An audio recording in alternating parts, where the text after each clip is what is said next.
Welcome to the Beyond the Reef podcast, where I talk to experts and researchers in the reef aquarium hobby, discussing a broad range of topics from corals and reef biology to water chemistry and equipment. We take a deep dive into our guests' methods, techniques, and top reef keeping tips. My name is Adam Sutherland, and I am the owner-operator of Frag Garage Corals, based out of British Columbia, Canada.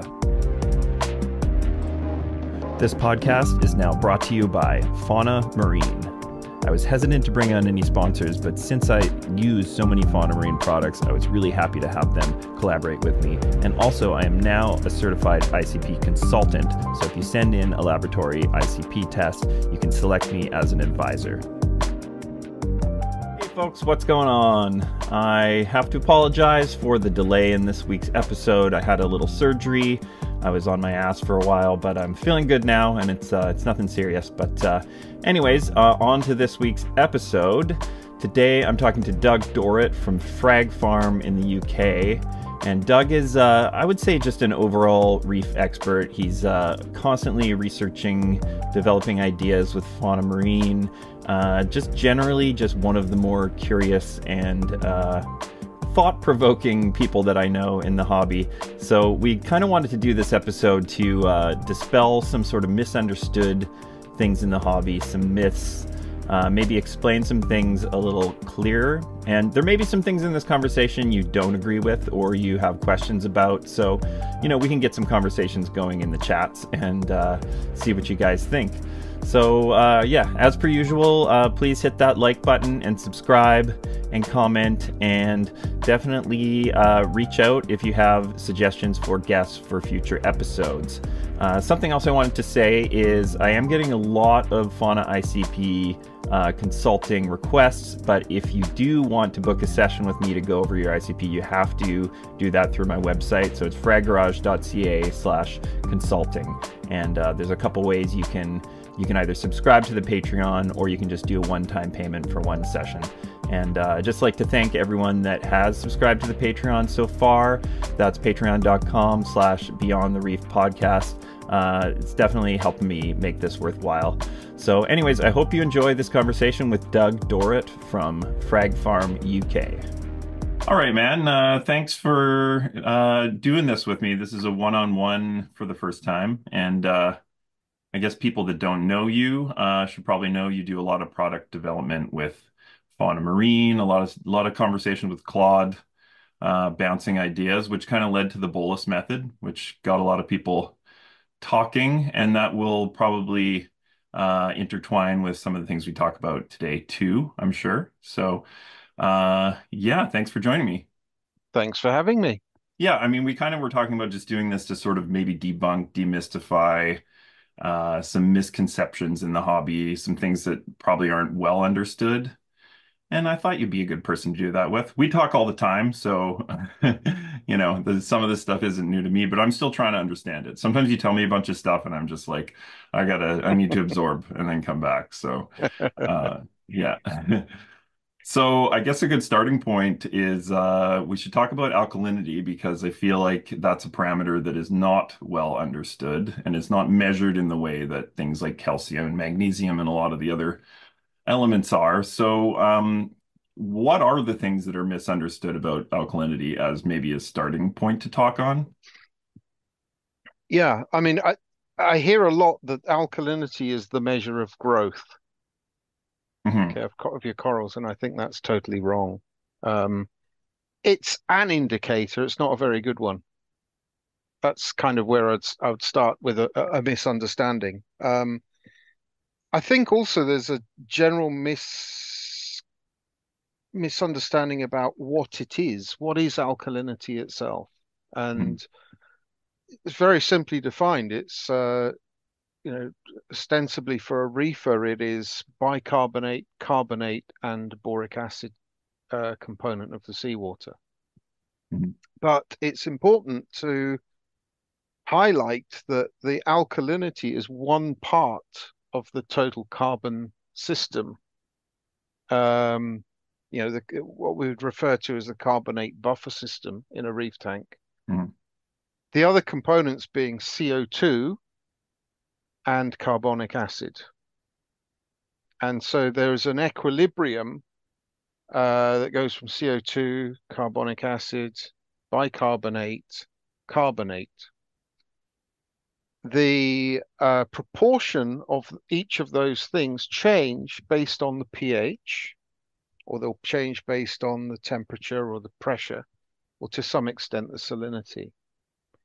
So the composition, if you like, of your carbon, and I'm not talking about activated carbon, I'm talking about carbon based on CO2 or carbonate and bicarbonate and so on. The proportion changes depending on what your pH is in your tank. So at a pH of 8,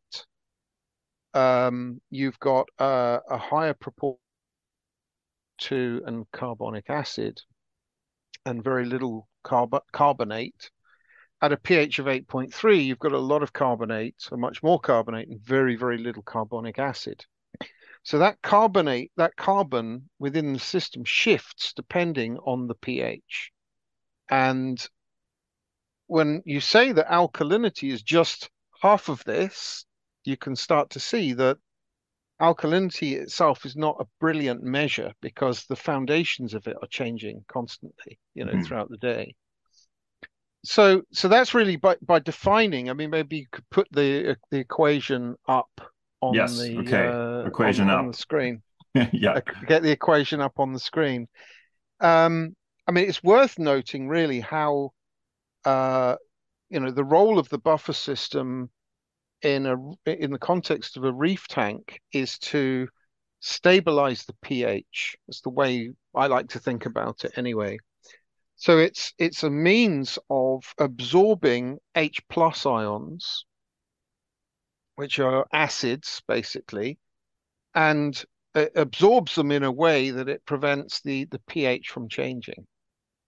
Now in the sea, you've got just an immense quantity of buffering capacity is virtually infinite. Yeah. So the It's the most pH of stable this, reef tank in the world. yeah, exactly. So the pH never really changes. In a closed system, the pH will change by definition, okay, because you've got a relatively large biomass in a relatively small volume of water. And that biomass is producing CO2 at night, and that's obviously going into the water. And so your pH is going to fluctuate. So I think it's important to note that your pH is going to swing, and trying to keep your pH flat is not a great idea. It's a bit like squeezing the toothpaste tube. You might squeeze in one area, it's going to pop out in another area. So it's important to note that there's this entire carbon buffer system that's all interlinked. Alkalinity is just a small part of that buffer system.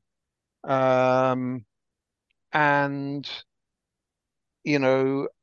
you see systems out there or people out there trying to maintain a flat alkalinity or a flat pH. Yeah, that seems to be the goal for a lot of reefers for sure, or at least a flat alkalinity. Right. Yeah. One of the things we found with bolus is a completely natural way of creating a flat alkalinity, which is we call the tabletop effect. I don't necessarily want to get into the details of that because we'll be here for the next 2 hours, but effectively what it does is you dose your bolus dose once, and then it creates this beautifully flat tabletop type view if you graphed it out over an hour. Yeah, if you're using like an Alcatronic or something that's doing hourly Yeah, tests, that's what you see. Yeah. yeah. And you're seeing that. You're doing bolus. I mean, you're seeing that, right? You're Yeah, seeing but that in your system. I have a trident, so I'm only testing elk every 6 hours, so I don't get Oh, to okay. see So the you don't really tabletop. get to see it. But yeah. Okay. Yeah, I mean, this was something astonishing at the beginning of the bolus development. Um, I've got a KH director that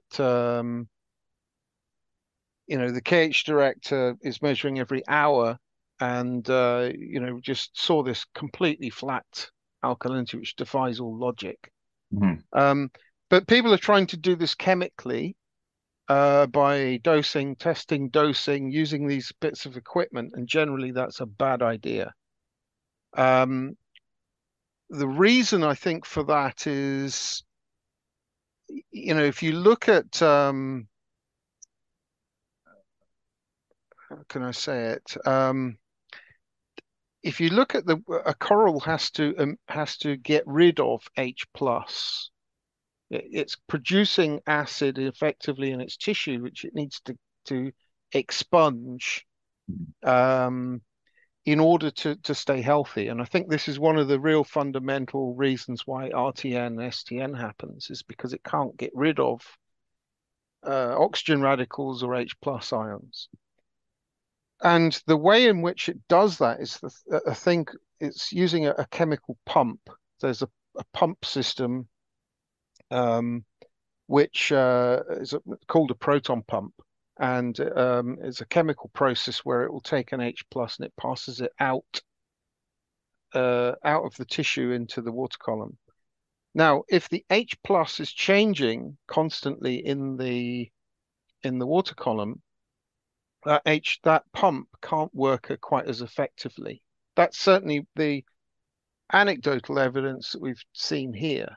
Mhm. And that's why we believe the bolus system works so well, is because you're dosing everything once. This equilibrium makes its adjustment once, and then got a nice stable environment for the corals to grow in.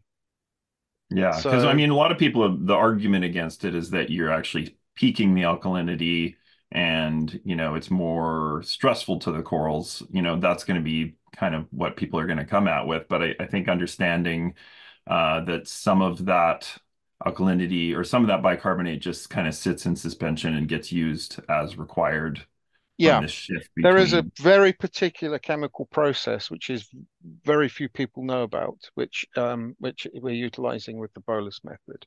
Mhm. Um, when you think that you're adding a lot of alkalinity in one go, you're not. And if you actually test it, you can be adding 2.5 DKH of alkalinity, but your alkalinity only raises by, let's say, zero point 0.5 or zero point 0.6.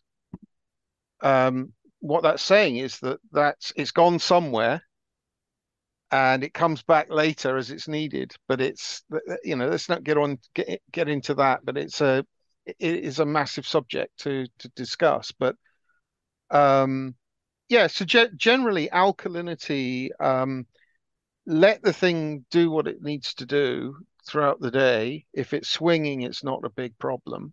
Um, and don't try and keep it flat is what I would say. Yeah. Chemically, manually trying to adjust it.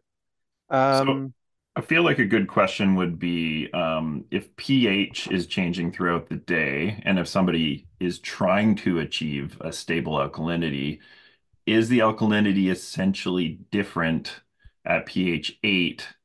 So say the pH is 8 and your alkalinity is 8. Let's just put give those as numbers. And then later in the day, the pH is 8.4 and the alkalinity is still 8.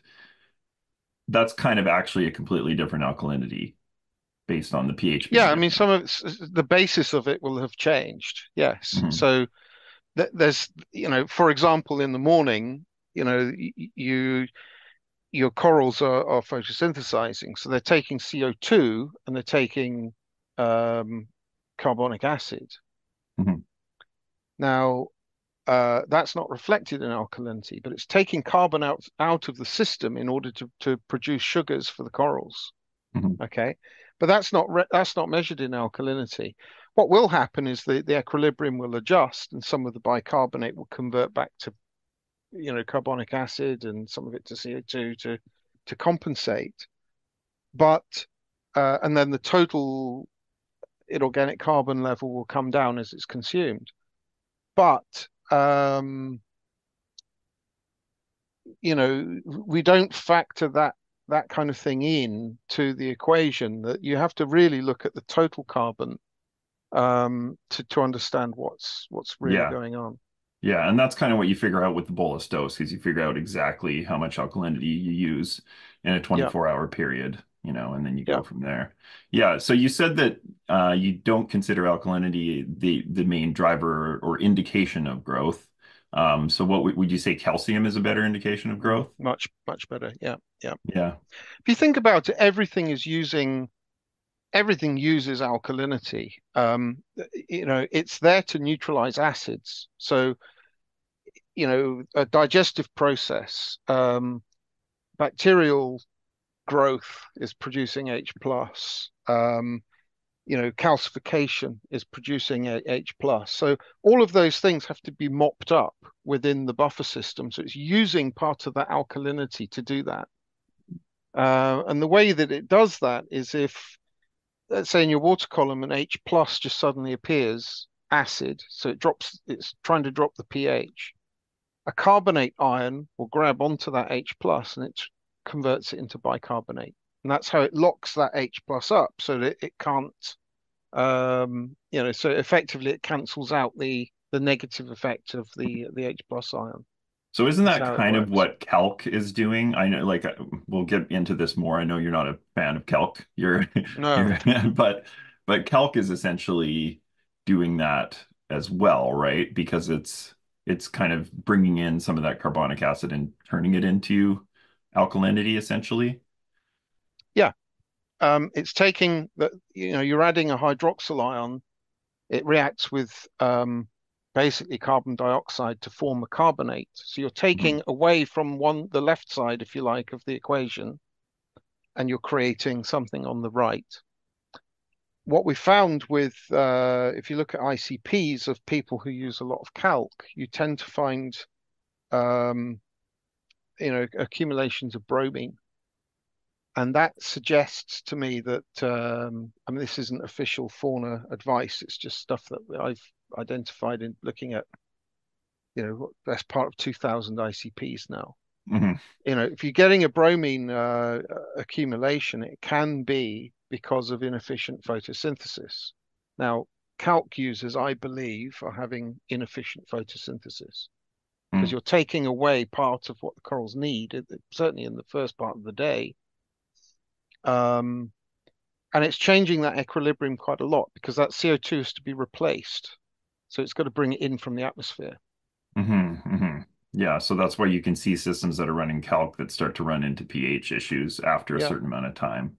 Yeah. And there's also a misconception about calc raising pH. And that sounds completely crazy, I know, because that's why people put calc in a Yeah. tank, right? No, people hate But hearing things like this. if you dose calc and you leave the system, the pH will return to where it was. You have to be continuously dosing calc in order to see that pH gain. Mhm. Uh, What uh, that, about, oh, sorry, go ahead. no, that was interesting. There was a feature done on it with BRS a few years ago, and I found that very interesting that they were testing Kalkwasser in systems. And just one little throwaway observation that they said was, yeah, we dosed the calc and the pH 4 hours later returned to where it was originally, Mhm. you Mhm. know? Yeah, well, some people only use it at night, and that kind of the question I was gonna just say was, some people are running like a reverse photo period with a refugium or something like Hmm. that. So, how is that affecting this balance? Because if the corals are taking in, if the tank during its daylight hours is taking in all of this carbonic acid and utilizing it, then instead of it just going into the water, some of it is getting absorbed into that refugium, where if it's on this reverse photo period, like, what do you think of refugiums in general for that reason? Well, generally, I hate them Mhm. because not I've not never because used of them. that. Yeah. No, no. I mean, there's another good reason, which no, nobody in this hobby talks about side effects. So when you everything you do has a side effect, Mhm. and nobody talks about a refugium side effect. Well, the side effect is it's producing um, organic molecules. There's a defense system in algae because they've got no means of competing with each other than chemically.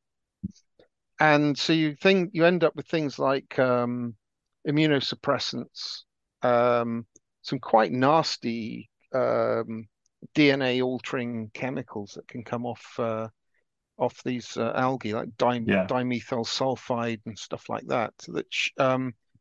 it doesn't come out with carbon, It and doesn't it come ends out up with carbon. No. not all of these compounds come out with Mm, carbon, no. yeah. And and these immunosuppressants can, they're affecting the immune system. They can affect everything in the tank, not just other algae, which is what its intent is, but it will affect corals and fish and inverts and so on. Yeah. Yeah, and I think So, this is in the conversation a little bit more right now with this DOC talk and mm, these organic carbon that some of these refugiums are probably leaching. So it's yeah, it's a thing to consider. I mean, some people it's it, just part of how they reef and it's what's it, worked for them for a long time. So I'm not gonna knock it, refugiums if it works for people, but yeah. yeah. Sorry, we had a little Oh, little that's break okay. in the yeah, it's saying my internet connection's not very stable. Oh, you seem okay over here. Is there anything Okay. else you want to say about alkalinity in general? Just, as far as understanding it as a measurable, well, we're not even really calling it an element. It's more like it's a better way to describe it than an element. Well, an incredibly important chemical construction, if you like, Yeah, which is there to regulate the pH, is the way you yeah, should think about it in a reef tank. It's obviously also the supply system for the carbon that is deposited as as um, as calcium carbonate in the corals. mhm, So, but I think using it as a gauge for growth is just not a great idea because it's used by everything.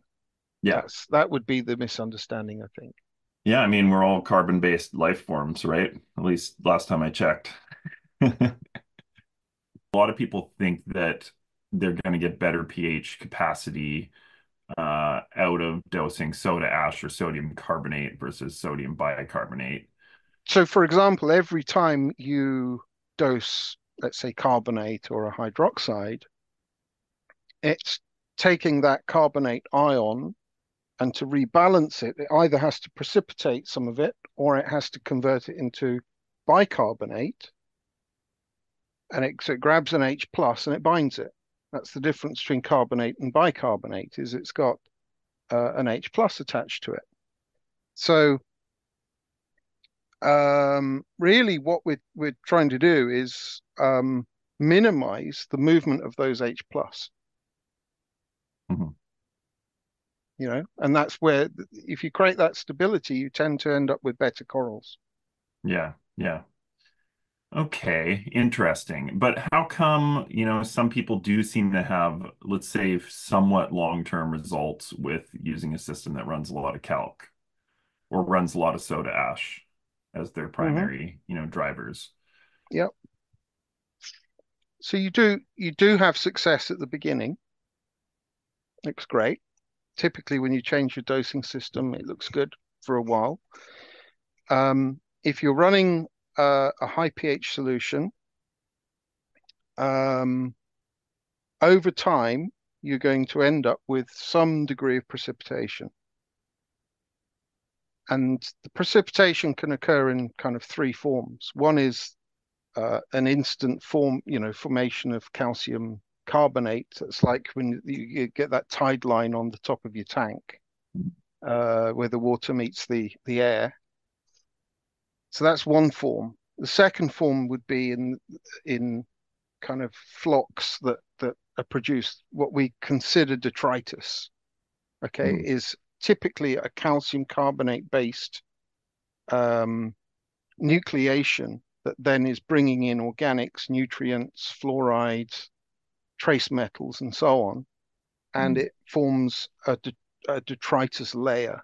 Okay, Okay. I and never knew that. That's interesting. Yeah. yeah, and then the third form is um, other nucleation to do with um, surfaces. Yeah. I mean, that would have been the Uh, first one I would have guessed would have been where most of your precipitation is ending up is on your yeah. surfaces, but I guess Well, it's a combination. the surfaces are interesting. So it's not just forming calcium carbonate; it's forming calcite, which is very hard, and it's forming apatite. So where there is organics, it can, let's say there's a bit of fish poo or a snail poo or something like that. There's a bit of organic somewhere. It can act as what's known as a supernucleation site. So that little bit of organics attracts a calcium carbonate crystal, and it can attract a calcium ion, and it can form an apatite crystal. An apatite is a completely different beast altogether. It's a calcium phosphate, but it attracts, fluoride, chloride, hydroxide, bromide. Mhm. Um, Lots of things the you need. high, Also, just let me to make clear, appetite, this is not appetite like someone that's hungry. no, it's This is a apatite, different as in, spelling. yeah, there's a gemstone called apatite. There's a hard Okay. stone Yeah. called apatite. But apatite can form on surfaces, and uh, that surface apatite is basically a calcium phosphate, but it's dragging again all of the organics, the nutrients, the fluoride, the um, trace metals with it, and So is it just depositing it the onto the way it's surface. charged, it is attractive to a lot of these molecules? Is that Mm. kind of the reason? When you've got organics, you've got to bear in mind in the sea, the organic load in the sea is not very high. Mhm. Okay, the dissolved organics in a tank, the dissolved organics are high, and um, what is it Claude says? You just move the shit about, right? Yeah. Uh, so the organics, assist in the production of that precipitation. And any detritus and so on that's on the surface can form a nucleation site. Now, hydroxyapatite is what teeth are made of. So it's pretty hard stuff, and Yeah, it's no kidding. depositing that on surfaces. Now, this is really important. This is what our research has been into the whole old tank syndrome and the broken buffer concept. What happens is, on those surfaces, the more surface you've got with that deposition, that either calcium phosphate or calcium carbonate deposition, what happens is you've got everything there really for bacteria. So bacteria colonize on this, and as you know, bacteria as it grows at a very fast pace can produce organic acids. Those acids further break down the surface of these deposits. Okay, and it's there that you get, obviously the acid is going to work against the buffer system. So And eventually, this, if you build up enough deposits and you've got enough bacteria growing on these surfaces, the amount of acid can overwhelm the buffer system. And that's when you end up with big problems in maintaining pH. and you think And eventually this crash the tank and this I've in, seen yeah. in my farm 3 times. Yeah, and this is one of the reasons we were talking about this maybe a couple weeks ago. He told me Yeah. to take all the live rock out of my SPS system, out of the Mm, sump. Um, I mean, it's something I'm considering, but it's also, it's a fairly dramatic change in some ways. So, I would be mm, concerned, but I like it in theory because it's just one less thing you have to look at when you're troubleshooting a system. If a system is just like for me, a frag system, if it's just fish, corals, whatever inverts, your mm. racks and basically water and glass, and Yep. there's nothing else to look at. If you don't have sand, you don't have rock, then you're kind of almost in complete control in a way, as Hmm. far as what you can perceive. Yep. So would a system running with a lot of surface area that's running calc be more susceptible to having this kind of problem eventually happen? I'm assuming Definitely. in this 100%. scenario where uh, maybe there was a power outage or um, calc was off for a couple days while somebody was away, and there was some big blip in that constant feed. Maybe Yeah. they're more likely to have, a Yeah, I major mean, issue. there can be an event that can trigger a big change. So, for example, you forget to top up your dosing container, or your calcium reactor gets blocked, or Mhm. a lot of CO2 enters the system, skimmer fails. It could be anything could trigger a problem where the pH drops, and it just accelerates this process of organic acids eating away effectively at the buffer system. So I see it all the time in the ICPs. We see it quite often with the ICPs where people are throwing calc in, and have been doing, and it worked great at the beginning, but it Mhm. slowly it starts to become less and less effective. By the way, the Mhm. same thing happens with carbonate dosing with soda Mhm. ash. Mhm. Okay, Yeah. so over time it becomes less and less effective, and the pH gains that you previously enjoyed are no longer there. Okay, and to the point where I've had it in the farm where we calced it so much effectively where the calc had no effect at all. Hmm. Yeah. I mean, Um, there's probably going to be some people in the comments on this that are going to be skeptical because there's so many lovers of kelp, especially in North they America. can be skeptical all You they know? like, all they Yeah. like. I can only share what I've experienced. And Mhm. bear in mind, I started using calc in the sort of mid 90s. Yeah. Um, the whole bolus discussion started with Claude because of this observation.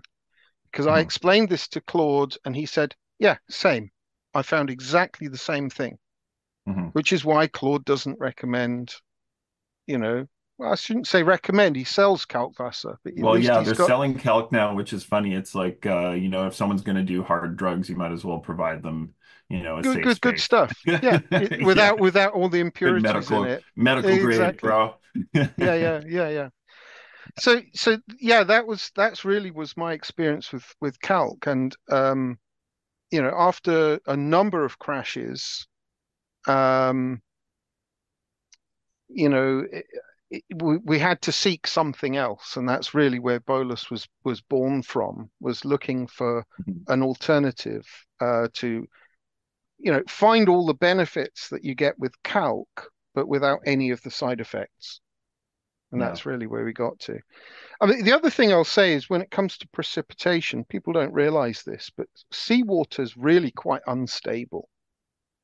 In nature, the process of producing oolites is effectively where calcium carbonate is falling out of solution.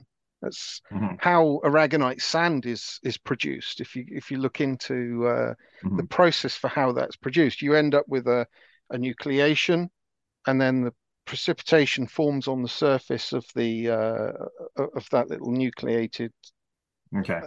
site, and then it produces effectively your coral sand. Okay. So it's not just all what is it? Fish poop. It's not all It's just not. parrotfish poop. I mean, the fish poop can be that nucleation. Yeah. So it's that Yeah. piece of organic that attracts the calcium to form I on see. it. Yeah, it's kind of almost like Yeah, the perfect cocktail for that, if you exactly. think about it, because it's got the organics Yeah, and the calcium carbonate. Yeah. yeah. Okay.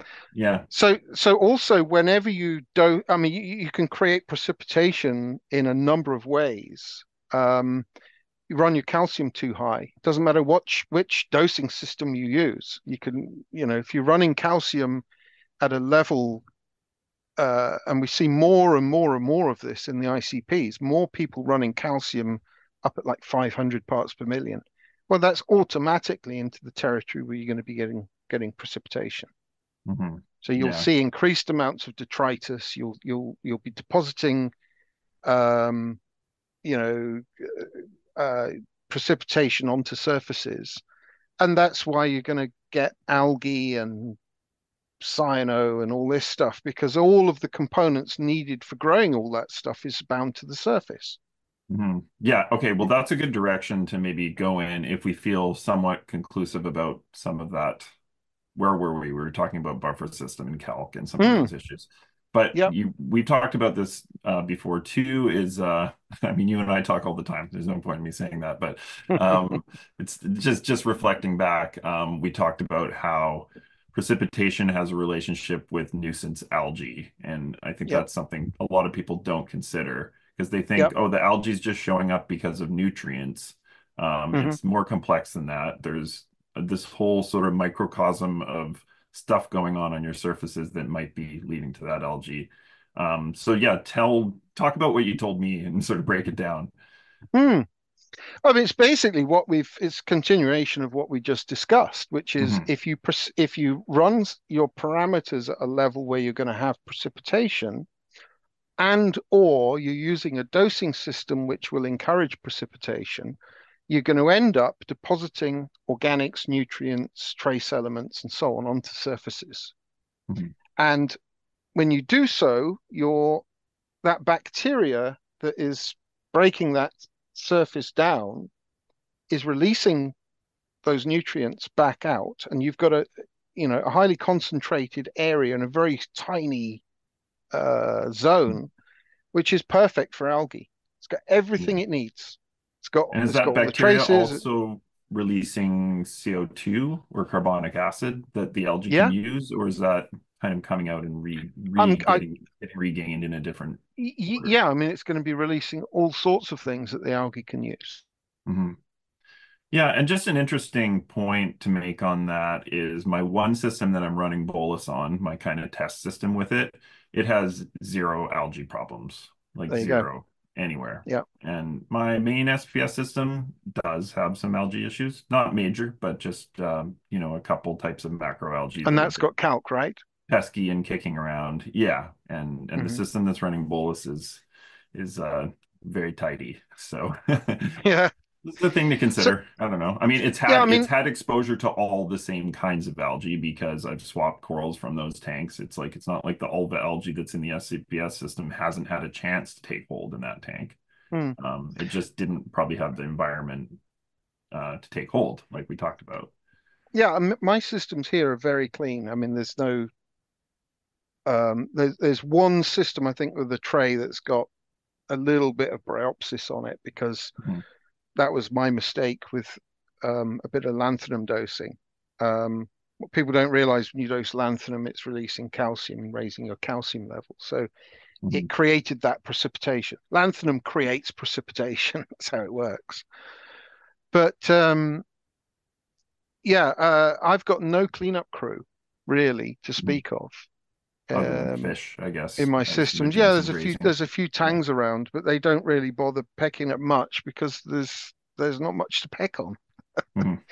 But that's one of the benefits of bolus is you get a very clean system. Mhm. Yeah.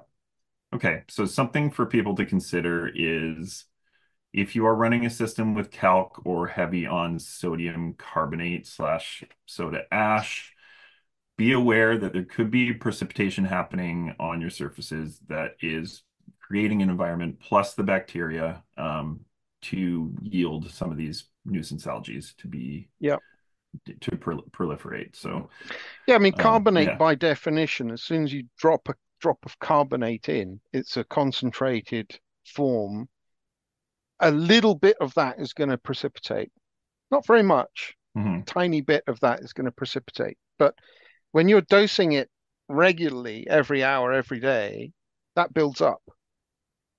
And you can see it. You can see the difference between the bolus ICPs and the other, the high pH ICPs. The bolus system was devised primarily to keep the traces where they need to be.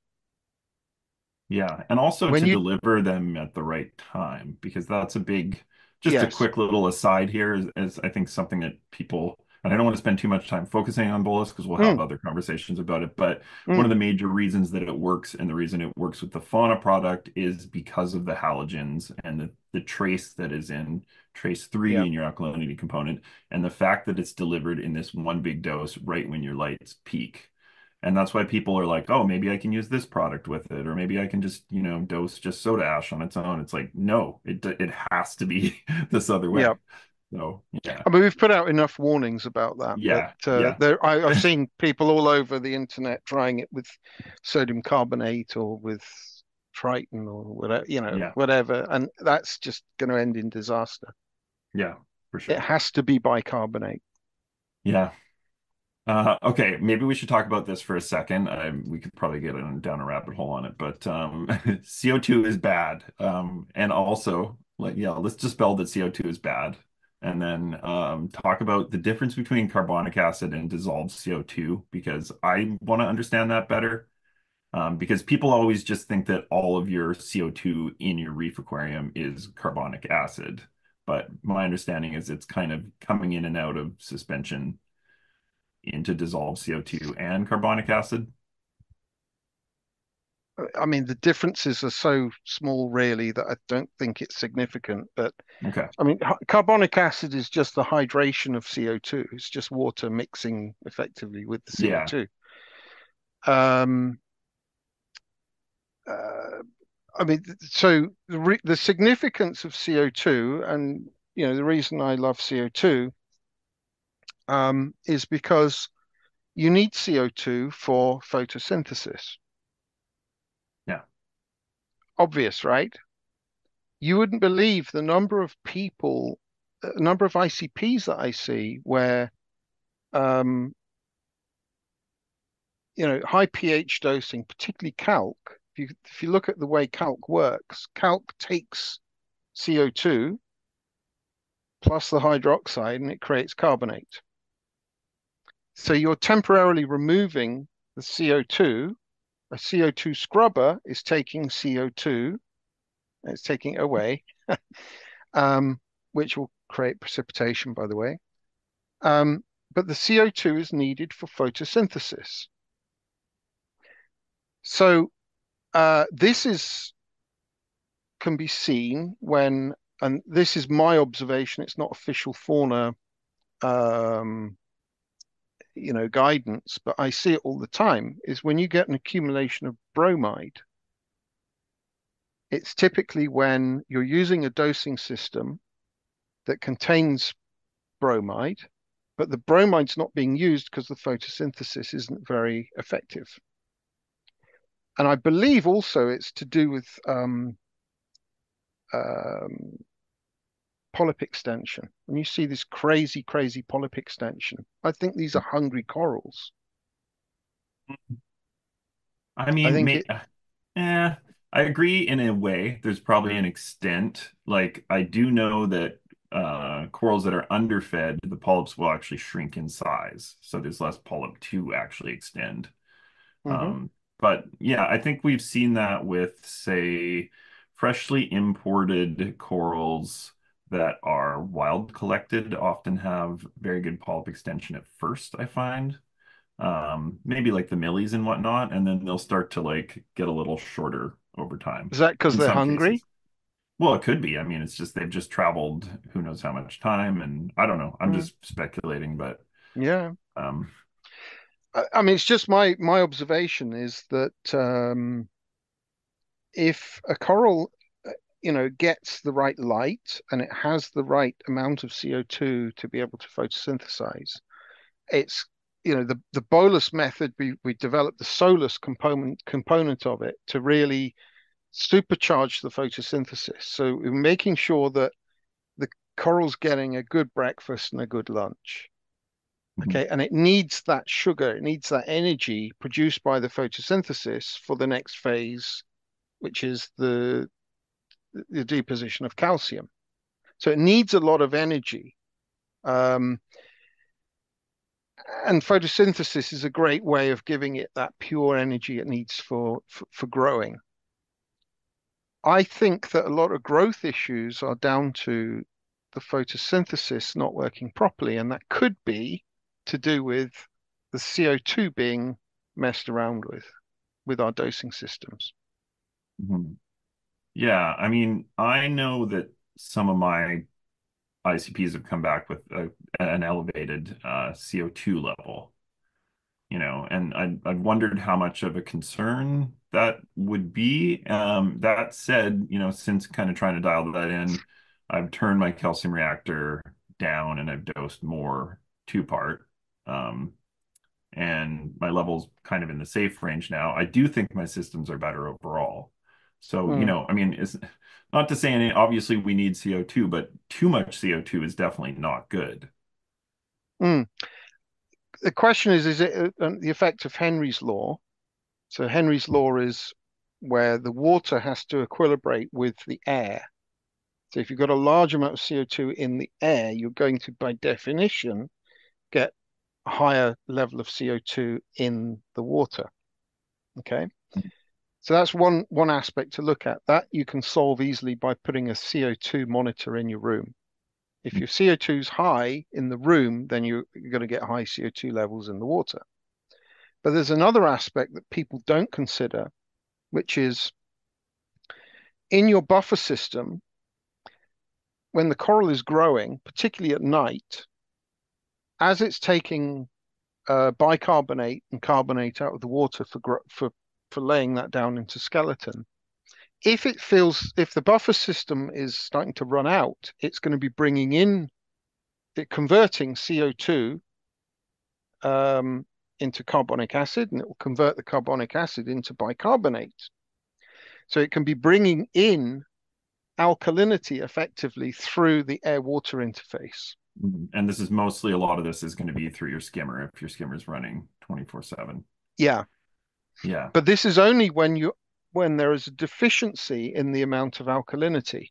So if it has to make up the difference between what the coral's taking out, it has to bring that CO2 into the system.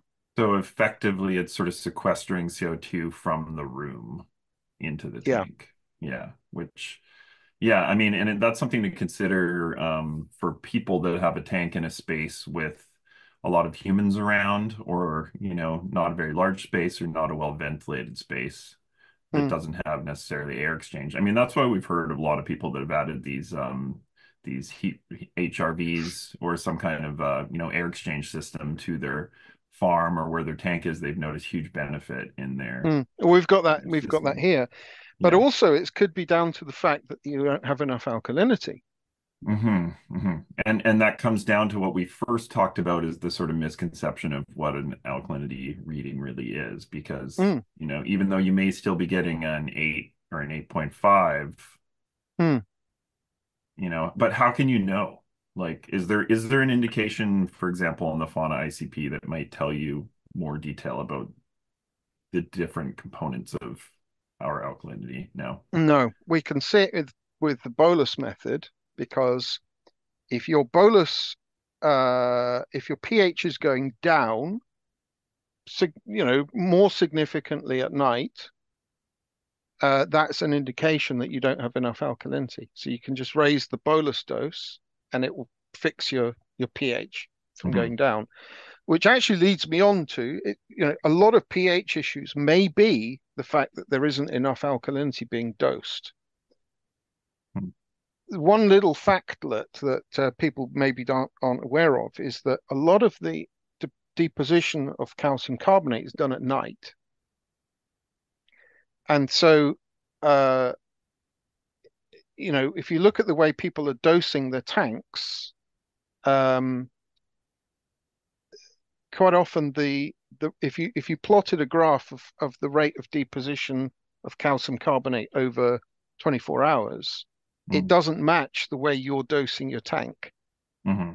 Okay, Hmm. so if you're putting carbonate in at, I don't know, 5 mils every hour, Hmm. okay, it maybe doesn't need it at the beginning of the day, but when it gets to the nighttime, that's when it really needs it. Yeah, Okay. so when do you really think, because obviously photosynthesis is taking up the first, 4 or 5 hours of the day. So is more of the growth happening in that, you know, second half of your photo period? Yeah, certainly that's, I mean, we've plotted lots of graphs in the farm when we were testing the bolus, and it was quite surprising to see hourly alkalinity readings, to see how it just falls off a cliff, Mhm. um, when it gets into the nighttime hours. Now, that could be the fact it's running out, it's depleting the alkalinity quite quickly. But if it's depleting the alkalinity quickly and it's dropping the pH very quickly, that's a suggestion that you don't have enough, you're not dosing enough alkalinity. Yeah, that would make sense based on what we just said because it's Mm, maybe pulling in more CO2. yeah, Um, okay, so how does the CO2 scrubber fit into that? You don't like them.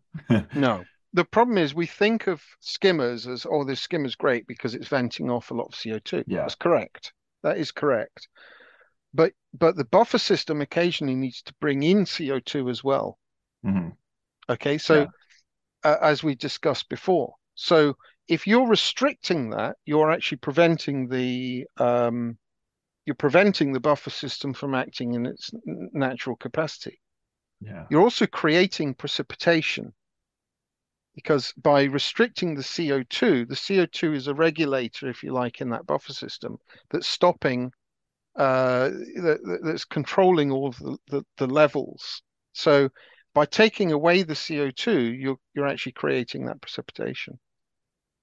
Okay. I mean, where it fits quite well is if you do have very high CO2 levels in a room where your Hmm. tank is. I would urge anyone who puts one of these in to have a bypass and only pass a small amount of the air through the CO2 media. Hmm. Okay. So it's still getting a chance to get some CO2 back into the system when it needs it. Hmm. Hmm. Okay, that's a good point. You probably get more time out of your media that way too. If you look at Yeah. the Octo CO2 scrubber thing, they've got taps on the top to be able to, Hmm. regulate how much air Okay. goes through the media. Yeah. That's the a good design, I think. Yeah, that is. Yeah. And yeah, you could easily just put a T and then just put another Mm. valve and then control that. But Yeah.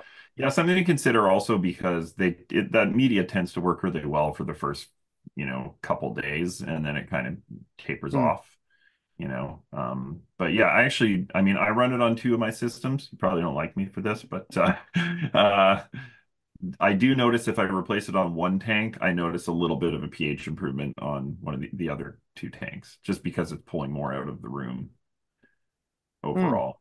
But, I'm probably due to put an air exchange in my facility. I think that would probably help. There's not a lot of people in there. It's really mostly just me, but There's a problems lot of with, corals doing reverse photosynthesis at night, right? yeah, yeah, yeah, a lot of things are. You could just convert everything to bolus. Mm. Yeah, I mean, one That's of an these days. idea. I know, I know. Okay, let's move on to the next thing. I think that's a Yeah. pretty good chunk of stuff there. So, this is kind of an interesting thing we could maybe dispel or bring some clarity to. People always say, "Oh, I'm doing water changes so I can fix my trace elements," or, like people assume that a water change has a perfect profile of seawater, or at least a good salt brand. So yeah, let's talk about Nope. that a little bit. Okay. It's untrue. It is untrue. And there's so much on the internet. There's so many videos out there saying, yeah, you can replenish all of your traces with a water change. No. If your trace consumption is very low, then yes, you potentially could. The human nature means that you typically the average human being won't do a weekly water change of 10%.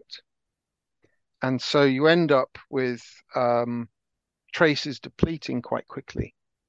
Yeah. So things like zinc and vanadium and copper and fluoride and these all deplete pretty quickly. Um, the um, so the problem is that you've got just mathematically it doesn't work.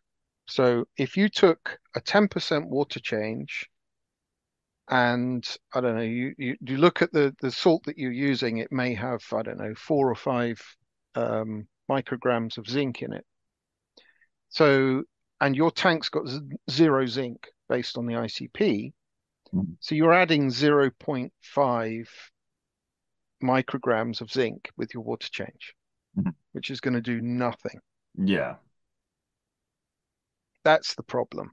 Yeah. Well, but the other thing too is that not all of these salt mixes, like even the best ones, like some of these trace elements are very hard to get to stabilize in a fresh Yeah, batch of salt. So if you ICP that fresh batch of salt, it's yeah. not it's not perfect. I'm putting that in quotes because But all yeah. the salt manufacturers have to, uh, they have to draw a line to say, well, you know, m many people are using water changes to reduce levels, right? So they're trying, when you've got a high copper level or you've overdosed iodine or something like that, the ICP always says water change, right? Do a water Mhm. change. So Mhm. you can't have elevated levels in your salt mix. Mhm. Because people want to have that salt to set up a tank so that the levels are Yeah. correct, right? Yeah, it's more of a reset than it is an addition. Yeah. Exactly, Yeah. exactly. So um, I think that's the issue. And if you look at the ICP of your salt that you're using, you may be surprised at how little there is of some of those elements, Yeah. Yeah. you know. And I only recently sort of got into looking at this. But yeah, I mean, you can't pack these salt mixes full of trace elements because they're not stable, like you said. Yeah, because I made the mistake of sending off Uh, an ICP and then doing a but water change. And just one sec. Yeah, I was I doing a always water. recommend I always recommend to people that um, if you do an ICP, correct your traces before you do your water change. Mhm. So if you're low on zinc or low on vanadium, dose it, then you do your water change, and Yeah. then at least you know that your levels are where they need to be. Yeah, because my misconception I was going to say is I have done, say, sent off an ICP, and then for some reason I needed to do a water change. Say it was 15%. And then Mm, when I got my ICP, I was like, oh, I'll just dose 15% less of the things it tells me I need because that salt water should be perfect. But we know that that's not true now. no, And I don't know how many salt brands actually show full ICP. I know like Red Sea will give you the basic breakdown of most of the majors, but I don't think there's any of the minor trace on what they show. But I know no. that Fauna gives you a full, every batch has a full ICP done, right? With their Yeah, I mean, a lot of the salts out there that leave a residue or a deposit, I Mhm. found that that's where a lot of your trace metals are going. Yeah, So, yeah. um, we use fauna salt because it's clean, but it mixes great, and none of those elements are falling out of solution. So is that a little bit like you were saying with I can't remember what the word was, but what attracts detritus, these deposits that attract detritus that are precipitates? Is this kind of what you're is this so okay, like a salt mix that creates a lot of deposits on the side of the mixing bucket. Hmm. Is I it think it's iron. I think it's yeah. it's effectively it's iron falling out because iron is a really complex element in seawater. Hmm. Um, and it's as soon as you dose iron, I don't know if you noticed with your ICP, but iron is very difficult to keep in solution. So Yeah. you got to keep if you keep dosing iron, it just sticks to surfaces. Mhm. Yeah. Oh That makes dear, am I sense keep because it's like a am I rusty keeping you up? color. No, no, no. Yeah, actually, I went to go drive to the airport this morning to pick up a shipment, and it was stuck an extra day. So not only did I get up early, but Oh, right. the damn package was delayed. So Yeah. wish me luck tomorrow. Oh man. Yeah. Anyways, so actually, just a thought on that is if your mixing vessel has these deposits from various water changes, would you be concerned that then adding fresh water before you make up a new batch is going to take some of those back out of suspension and then make your water change kind of Sorry, wiggy? can you just repeat that? You just broke up Okay, for a second there. so these, if there are deposits in your mixing vessel, Hmm. then you would think that the next time you add fresh water, because of the low pH, maybe some of these would come back out of suspension. No, No. Okay. no, I don't think they do. No, some Yeah. might, but generally speaking, I would say no, But no. then I would imagine once you mix the salt again, and they just go back to where they were, if I that mean, was if you think about it, it's like GFO, right? So you've Mhm. got an iron oxide. That iron oxide locks up those elements. GFO will take things like zinc and vanadium and Mhm. copper, and it binds them, and it's permanent. So that's effectively the process, I believe. Yeah. Okay. Yeah. Okay. So, yeah, that's salt. Anything else you want to say about misconceptions with salt and different brands and qualities? Um, I guess the only thing I would say here is that um, I think that salinity is the number one metric that you need to chase. Yeah. And it's probably the least chased metric, judging by ICPs I see. Well, it's not talked about Getting like, get it's not talked salinity about is like it's as crucial. important as it is. Yeah. Exactly. To me, Yeah. it's the number one um, number that you need to look at because it determines the concentration of every other element in your water. Yeah. Yeah. Yeah. And I'm often explaining that to people when I'm analyzing their ICPs is like, if you don't get it into that range, like almost you want it really tightly in the right range, then Mm, everything else is relative to that. So it really has to yep, be, there's a number for a reason. Some people might say, oh, I run mine a little lower for this reason. It's like, yep. no, don't do that. Don't, just don't. No. And the other thing is looking at the ICP, that the fauna total ICP gives you an adjusted number based Yeah. on if you correct the salinity. And people are shocked at just how much those major elements can be different, can Mhm. move. The calcium, the sulfur, the magnesium, to some extent the potassium, can all be vastly different.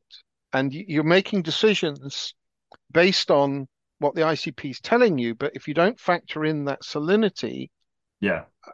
you can make some catastrophic errors to your Yeah. to your corrections. Totally. Like an example is like someone might have a salinity of like 1.021. Like I would say that's quite low. But then Mm, they're like, oh, my calcium's fine. It's 450. But it's like, no, but at 35 ppt, that's calcium of like 500 plus or something, yeah, relative, So, and that's just an example. I'm just pulling an element off the top of my head that, we know well. But yeah, I mean, I'd say super important, but I mean, some tanks do function for years and years at a lower salinity. I think maybe the more important component of it is now that we're looking more at ICPs, we want to have a standardization and and like you say, it's all about the relative values in relation to the salinity. yeah. But yeah, I don't know where I'm going with this exactly, but you know what I No, mean? well, Yeah. it's all good stuff. I mean, Yeah. you know, I think having a device that can measure salinity accurately that you trust is paramount. And Yeah, absolutely. so we're talking about water changes and trace elements. Well, if you're not water changing with the correct salinity, you're not doing yourself a lot of favors when it comes to the trace elements either, Mhm, right? mhm. So you need to ensure that your water is of the right salinity. Yeah, I guess another thing to consider too is when we're adding these, in a heavily stocked system like mine, I'm adding a lot of two-part to these systems. And is that raising the salinity every time, these big Yep. doses go in? I mean, I imagine with the bolus dose, I'm putting like, well, on the smaller system, there's about 350 mils of the alkalinity that go in at a time. Hmm. Um, how much is that affecting the salinity in the moment? Probably not a Yeah. ton. Well, I mean, it depends on what is counteracting that. If you're skimming a lot and you're taking a lot Yeah. of water, skimming wet, is that going to counteract it because you're taking out quite a lot of skim it? Yeah. water with the skimmer. I mean, so it depends. But yeah, I mean, if you're going to dose a lot, um, you're putting in, sodium ions and chloride ions that are going to effectively combine to produce salt and raise Mhm. your salt levels. 100%, you're going to increase your salinity.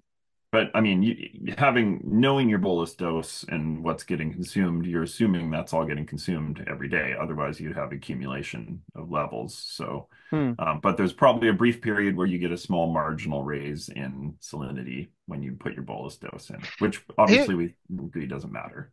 here's a factor that we've maybe not thought about is if you're dosing and you do have precipitation, so you're effectively dosing, let's say, a high pH solution, you're creating a lot of precipitation. It's going to give you a false view of what your demand is. Hmm. So part of what you're dosing is you're feeding the precipitation, right? So that in itself is going to raise the salinity a lot more. Hmm. It's going to amplify the problem with the salinity increase more than it should. So if Hmm. you're seeing that your salinity is going up very rapidly, maybe that could be part of the reason.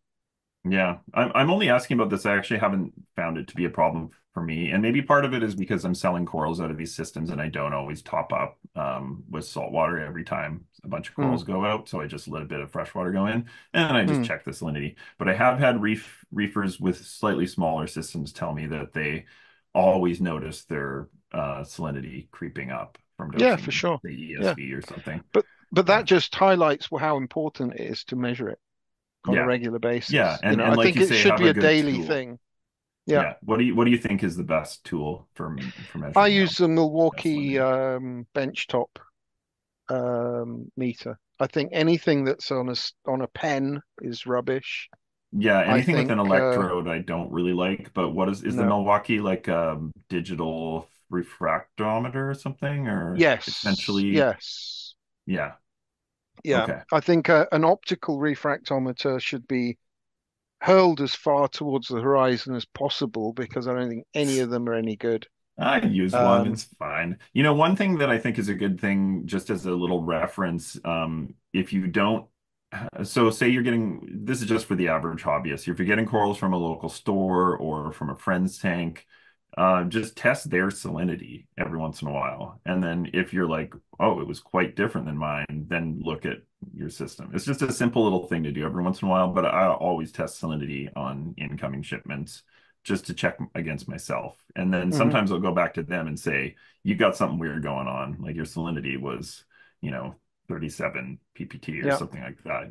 So yeah. I mean, you look at a lot of ICPs in Canada. I mean, what percentage would you say have got a salinity that's kind of out of your comfort zone? I would say almost half of them are, Mm. I wouldn't say out of my comfort zone, but I would say are a little like under, um, maybe that undervalued as far as the importance of salinity. They're probably just kind of going along with where the tank's been sitting and Yeah. don't think about it too much. But yeah. I mean, I do some ICP consulting for the US as well. So I Mhm. see the UK and the US, and the contrast is huge. The difference is enormous. Hmm. So I would say probably more than half of the US ICPs, the salinity is completely out of whack. Hmm. Why could that be? Is it calc that is, that's lowering the salinity? Because you, Yeah, I don't know. Oh, are you still there? yeah, I'm here. Okay, sorry. Yeah, there's some weird little choppy things going on here. I might just Yeah. do a quick little edit here. I mean, I just think it's that misunderstanding of, somebody thinks like if their salinity is running a little lower, they're like, oh, it's no, it's my system's fine, the calcium's 450. And it's like, no, at that salinity, the calcium is 480, and we know that corals start actually having issues with growth when a calcium gets around 480, and I'm just Mm, using that as an example. There's other elements that will be problematic at these higher levels yep. too. Obviously something like iodine relative, if your iodine was zero point 0.1, and your salinity was quite a bit lower, that's going to mean your iodine might actually be in a problem range, Yeah. right?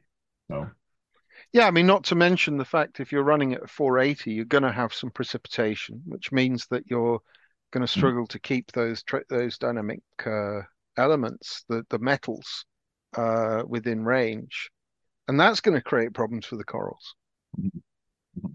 So, Yeah. Yeah, and more precipitation, like you say, maybe producing more of an environment for problem algae, detritus formation, all of those things. Yeah. yeah. Yeah. Okay, that's a good little breakdown. Okay, here's one that we need to talk about because I just this has just been around for so long. Is Oh, elk swings kill corals. I just added this to the list. I don't know why we didn't have it originally.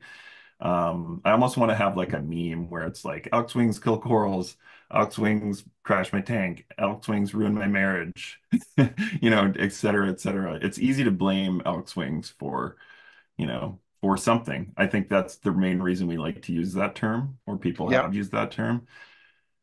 I mean, yeah. I think it's possible that some really, really major shift in alkalinity could have effect on corals. I mean, if a coral's growing at a certain rate every day and it's used to this environment, um, you know, could that kill it, or would it stunt the growth? Would it shock that, system within the coral's tissue to cause RTN? I don't know. Just tell It me what you depends. think. It depends what you're dosing, I think. Yeah. So I can give you first-hand experience. I had, I mean, we use GHL doses here. One of the um, components within the dosing head had failed, and a roller As they had, do. as they do, and it wasn't pinching the tube properly, and it ended up siphoning probably about 17 liters of alkalinity into one of my systems. Yeah, but it's a big system. But still, It's 1800 liters, but it's yeah. still a lot. I mean, Oh yeah. I think the alkalinity must have gone to over 60 DKH. Yeah. And I called Claude. And I said, Claude, this thing's just happened. Just realized what's happened. And he went, yeah, it's okay. That's fine. I said, you what? It's, what do you think I should do? And he said, nothing. Just leave it. It was be fine. So I'd gone from 7.5 DKH to 60 within the space of a few hours, maybe. Um, and I got to say, the corals looked amazing. Mhm. So elk Uh, swings kill corals? well, that's an elk. I mean, I always thought that elk uh, bumps as opposed to elk drops was worse for corals. I don't know why I thought this. But I don't know. I mean, I definitely, Think if I, you're I, dosing carbonates mhm. and it has a completely different effect. If you're dosing carbonate and you overdose it, you're going to create that precipitation. That precipitation is going to cause you a problem. If you're dosing bicarbonate, I don't think there's a concept of an elk swing being a problem. Mhm. Yeah, that could be part of it. Yeah, I mean, I don't know. Yeah, I'm sort of stuck here.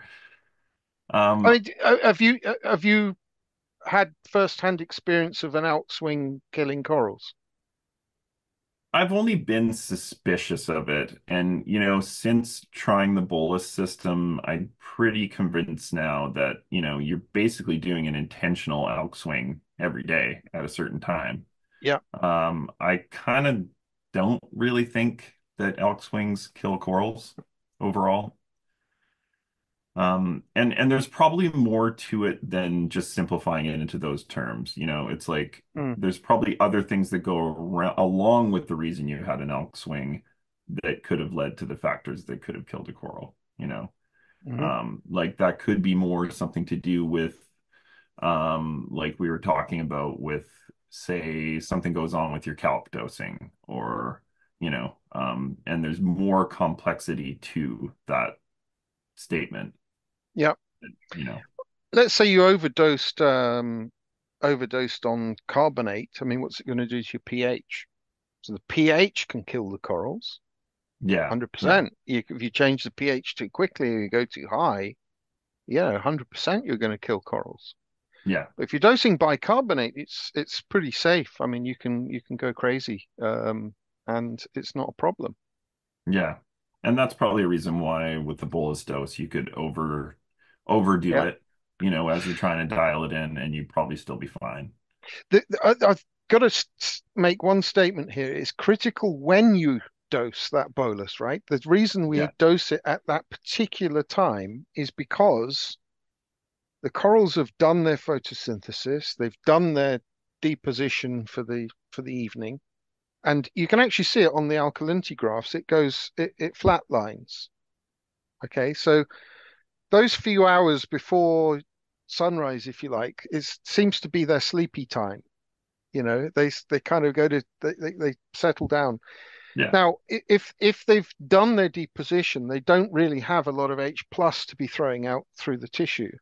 Okay, so that's the time when you can make big changes to the equilibrium, and it doesn't affect the corals because they're kind of in sleepy mode. Mhm.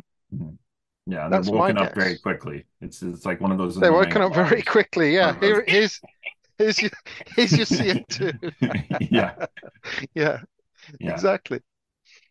Okay, let's pick out one more little thing here and then we'll probably close out. Okay. We have probably mixed opinions on this one, but you have said that you don't, okay, in terms of coral pests, you think that they're synergetic. They're not really pests. Am I Okay. simplifying that too much? Yes, a little bit. Okay, okay, all right. Let's talk about that. I want you to share this opinion about pests because I there could be some things I think there's good things to consider in it, but also maybe debunks a few things. Who knows? Okay.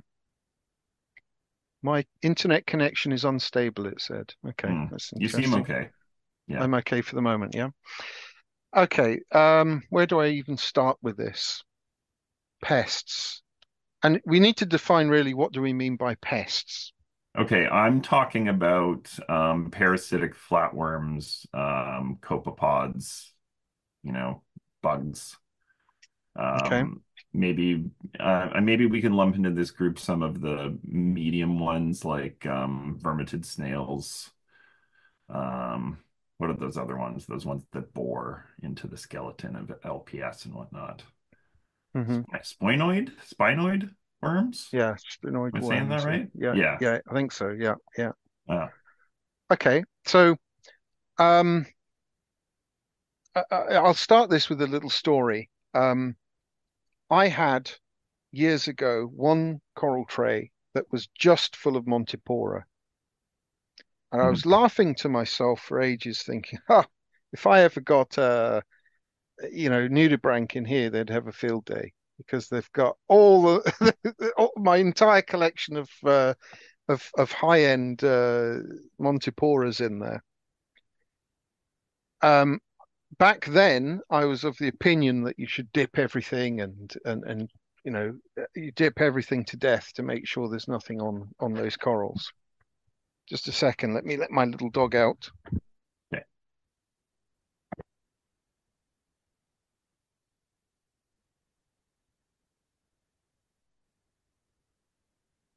I'm back. Okay. Um, yeah, so I was very proud of myself that I had uh, a tank full of very clean Monties with no nudies. Mhm, There was not a single coral introduced into that system for 2 years. Okay, everything had been dipped to within an inch of its life. Um, and I was very proud. Came down one morning and I looked at the glass and I could see something white on it. And I thought, what's that? Got up closer and there's a big, fat, juicy nudibranch mhm, sat there laughing at me. mhm. And I thought, how the hell did that get in there? Hmm. because I haven't introduced any corals into that system for 2 years. I regularly inspected that tray. I remember picking up a plating monty and it was absolutely infested on the underside with nudies. So what does that tell you? It tells you that you could go to all the lengths to try and eliminate these pests, but they turn up at opportune moments. And I think we figured out roughly why that happens. And they turn up when there is a deficiency in the protective molecules in the corals. So Claude's just released a new metric of the ICP called FSS, which is a ratio of fluoride, strontium, and sulfur. And there are molecules that are generated inside the coral that provide protection against pests. If that ratio is out of whack, the coral is vulnerable to pests such as nudies and flatworms and so on. Okay.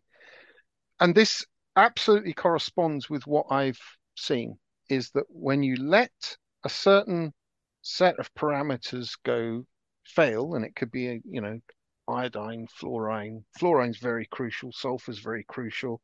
We're actually seeing that sulfur is far, far, far more important to the health of corals than we previously thought.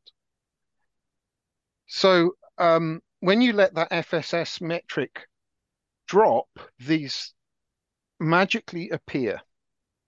Mm. Okay, so you can have a wonderful tank full of acropora that you've had for years. You don't introduce a single acropora. You've dipped everything. You're confident that everything is clean. All of a sudden, there they are. Mm. Because your fluoride or your sulfur or your strontium isn't where it needs to be.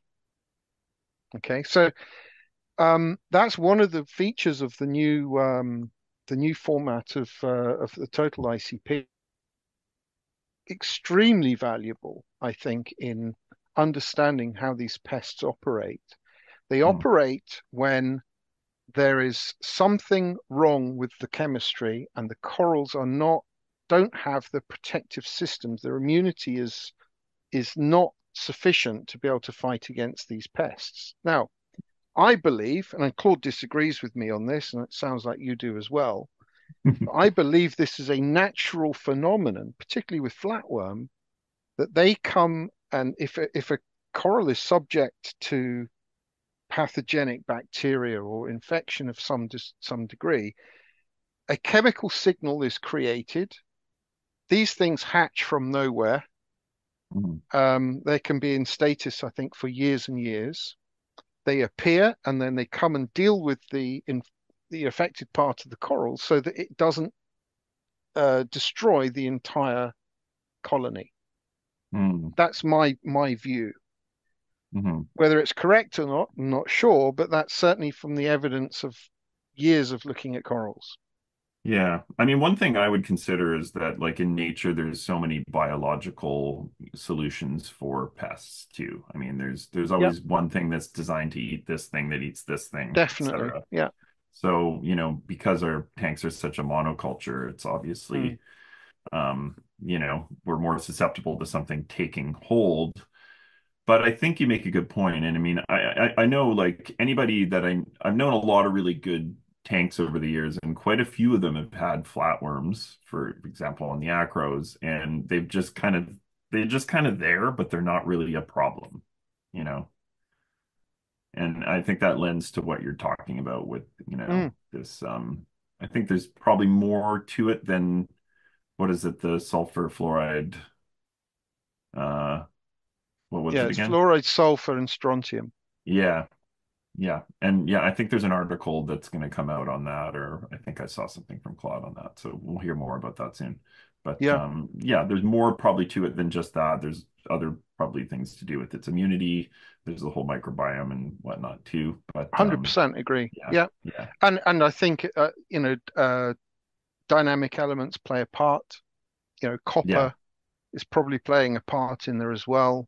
Um, those elements that deplete very quickly, I think those can have an are playing some kind of preventative mechanism. Mm, If a coral is unhealthy to start with, let's say, you know, it hasn't got enough food, for example, it's carbon deficient or nitrogen deficient.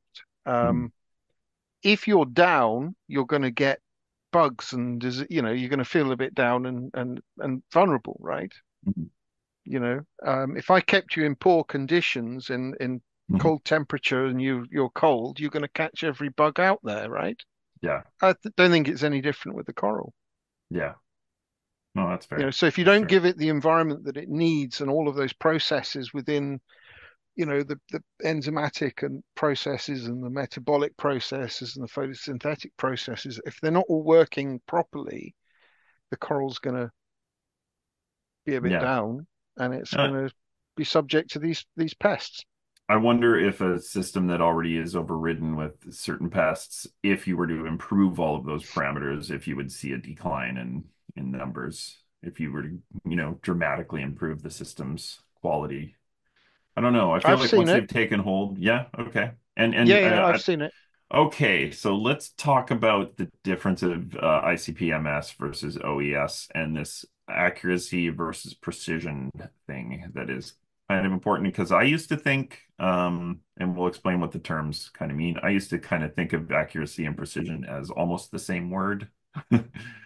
But I think a better way to think about it now is that precision is how close of in on something you can see. It's like how much detail you can see in a picture, but accuracy is how accurate that thing you're looking at is. Is that kind of an easy way to explain it? Yeah, and the way I had it explained was with archery. If you can hit if you can hit the target, Hmm. within sort of three rings, you're accurate, you're reasonably accurate, consistent. Hmm. If you can be grouping the arrows in a very precise group, then that's precision, Hmm. Yeah, right? So in ICP terms, it's very simple. Um, is your calcium accurate? Is it the correct amount?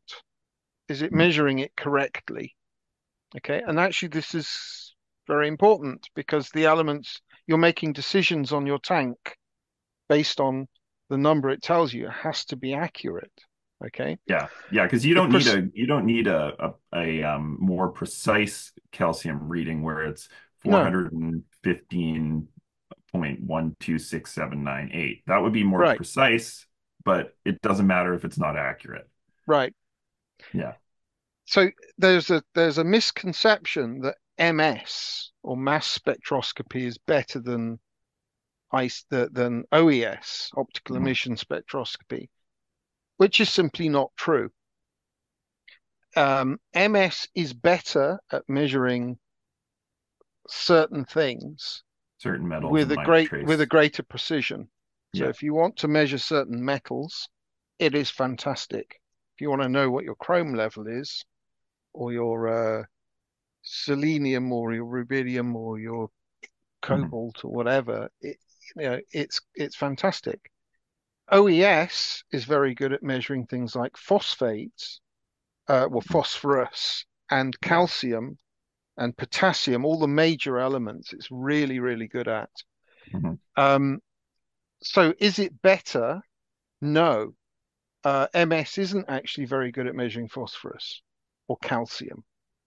Okay, so you actually need a hybrid to do it properly. And most of the MS tests out there that I know of are hybrids. Yeah. So Yeah. And that's using good OES, to be clear about that for sure. yeah. Yeah. Because The other yeah. factor with MS is that I believe I'm not 100% sure, but I'm pretty sure that the samples need to be diluted for MS. Mhm. And there's some OES, a lot of the OES machines need to be diluted as well because um, that's a whole complicated story. But it's basically how the salt builds up inside the machine and reduces the accuracy cumulatively of each test. Yeah. Um, And So even just there's diluting something is decreasing the yeah, as accuracy. soon as you dilute something, you're Yeah. reducing its potential accuracy, right? Yeah. You Yeah. know, so MS, because the way MS works, it's effectively a set of scales, and you're firing a particle at that scales. You're measuring the mass of that thing that's Mhm. hitting the scales. And if you were to use full concentration salt water, you're going to end up with deposits building up on that set of scales very quickly, and then you have to clean the machine down, and so it becomes very difficult to measure in volume large numbers of tests. With OES, particularly the fauna, the way the fauna machines are set up, you don't need to dilute the sample. And so you end up with tremendous accuracy of those major elements.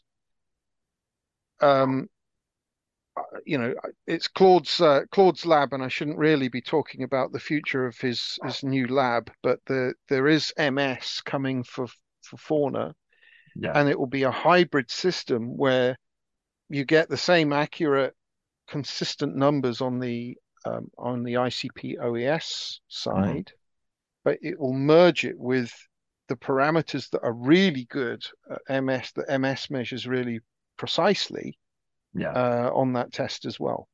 Yeah. Yeah. Okay. Yeah. So just as a summary, I mean, ICP-MS, even though it might give you more detail in some of the numbers, it doesn't necessarily mean it's more accurate, but it's going to give you some more decimal points and stuff like that. And maybe some of And those it's things that may come up as zero on OES may show reading on yeah, MS, you'll which is get a nice to see. number. Yeah. You'll get a Yeah. number with MS. But then Yeah. the key point is that MS isn't very good at measuring some of the other really important Hmm. elements that OES is good at Yeah. measuring. Yeah, yeah. And like you say, a lot of the good ones out there are hybrids. So, yeah, this is definitely not putting any negative light on any company or brand or anything. No, it's using the right tool for the right job. Yeah, exactly. Exactly. Yeah, because I mean, I think just, the simplified statement is that ICP-MS is better than OES, and that's basically what I wanted Hmm. to bust. So, yeah. All right. Anything else you want Yeah. to say about that, or do you think we're probably good? No, I think we're good. I think Yeah. that's a good range of topics we covered. Yeah, for sure. For sure. Hopefully people find it interesting and maybe get some discussions going in the comments here. Cool, man. Okay, sweet. Well, I'll let you go for the night and keep chatting. Cheers, Adam. Yeah, Thanks. okay. Thanks, man. Okay. See ya. Bye Later. bye.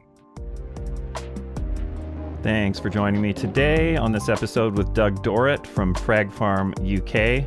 If you are in the UK and you want to buy corals, go to his website at fragfarm.co.uk. And also, he is an ICP advisor, and an excellent one. If you are in the US or if you're in the UK, you can select Doug for your Fauna Marin ICP. Just another shout out to our sponsor, Fauna Marin. Definitely check out some of their new exciting products that they brought to the market this year.